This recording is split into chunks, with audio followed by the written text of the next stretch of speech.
मौसम की रिवायत की बात करें तो उस हिसाब से 9 तपा चल रही है, यानी कि वो 9 दिन जो सबसे ज्यादा तपिश भरे होते हैं, सबसे ज्यादा गर्म कहे जाते हैं और आमतौर पर इन दिनों तापमान 42 डिग्री के आसपास रहता है। लेकिन दिल्ली एनसीआर में प्रचंड गर्मी नहीं बल्कि बारिश, आंधी, तूफान का दौर चल रहा है। महाराष्ट्र में तो 35 साल में पहली बार 25 मई को ही मानसून पहुंच गया। मुंबई से लेकर महाराष्ट्र के ऐसे कई इलाके हैं जहां पर भीषण बारिश के बाद हालात खराब हो गए हैं।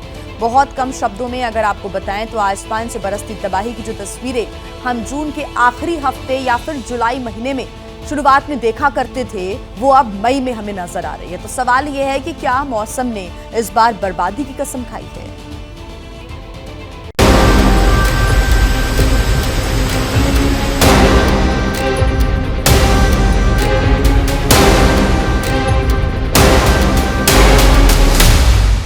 मौसम विभाग ने चेतावनी दी है कि अगले 48 घंटे तक इसी प्रकार से रुक रुक कर तेज मूसलाधार बारिश होती रहेगी।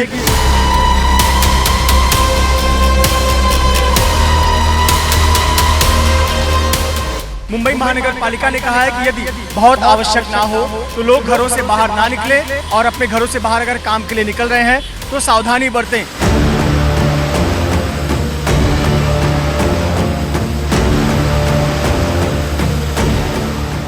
अरे अभी तो मई चल रही है, फिर मुंबई क्यों डूब रही है? बहुत तेज बरसात हो रही है। मुंबई करों को तेज बरसात के साथ तेज हवाओं का भी सामना करना पड़ेगा। मॉनसून की दस्तक वाली तारीख तो बहुत दूर थी, फिर आसमान से मुसीबत क्यों बरस रही है?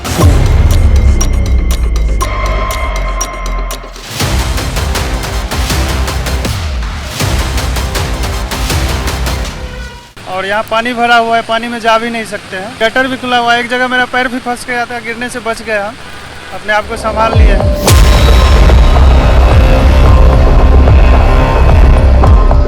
वो शहर जिसे बारिश की आदत है वो भी मॉनसून के सरप्राइज को पचा नहीं पा रहा है।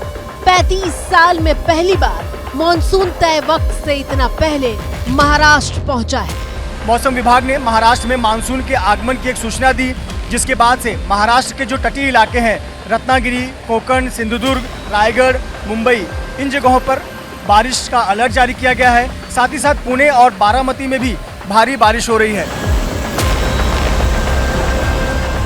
जो पहले कभी नहीं होता था वो अब क्यों हो रहा है?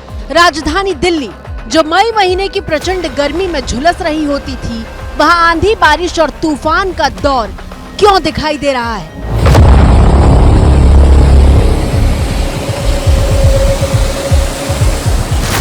दिल्ली एनसीआर में जब लू चलनी चाहिए थी उस वक्त कभी 60 तो कभी 80 किलोमीटर प्रति घंटे की रफ्तार वाली हवाएं लोगों के मन में खौफ पैदा कर रही हैं। देखिए, ये तो कहना बहुत मुश्किल है कि कोई बड़ी आपदा, लेकिन हाँ, ये थंडरस्टॉर्म एक्टिविटी जो आइसोलेटेड इवेंट्स होते हैं, कई बार ये बड़े क्षेत्र पर भी हो सकते हैं, हवा गति काफी तेज रह सकती है, इससे नुकसान तो होता है। सवाल ये है कि मौसम का ये बदला हुआ तेवर क्या किसी तबाही का ट्रेलर है? क्या तय वक्त के पहले मॉनसून की एंट्री किसी गड़बड़ का संकेत है? ये सवाल हम इसलिए पूछ रहे हैं ताकि आपको सावधान कर सके। महाराष्ट्र से लेकर हिमाचल प्रदेश तक और यूपी से लेकर दिल्ली तक बार बार मौसम का बदलता मूड चेतावनी देता हुआ दिख रहा है।